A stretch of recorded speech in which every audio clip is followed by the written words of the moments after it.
Dan Lanning goes to a program that's obviously well established, well known across the country for a number of reasons, and takes over for a coach that was working on a third straight, if I'm getting the numbers correct and my years correct, working on a third consecutive top finish in the Pac-12 in recruiting.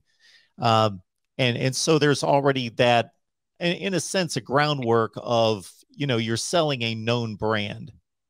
Absolutely. And I think Dan steps into a good situation from a player perspective. Again, the transfer portal is a thing. There might be players that take off that were unexpected, but you talk about a team at Georgia and the front seven they had and the way they just got after people. I won't say Oregon's Georgia. No one would. That's a silly comparison to make. But from a Pac-12 perspective, Oregon should and expects to have one of the better front sevens in the conference. I think Utah, I know Devin Lloyd goes, they lose a couple other guys, but that they showed 2 weeks in a row against Oregon, or 2 games in a row against Oregon, that they were the class. Oregon will have to contend with the Utes, no doubt. But Oregon has a lot of big-time players back on defense. Brandon Dorlus, Popa Amavai were both first-team all-conference defensive linemen. Kayvon Thibodeau was as well, but he's obviously entered the draft.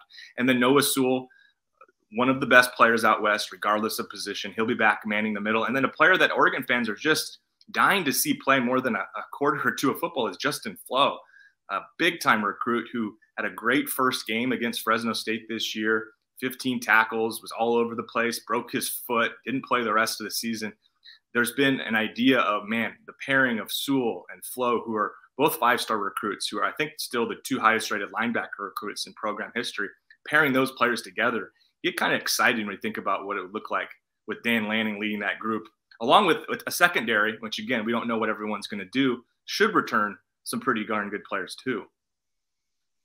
And it's intriguing that, of course, he's going to face a former team right out of the gate next season, but we've got months and months and months to talk about that.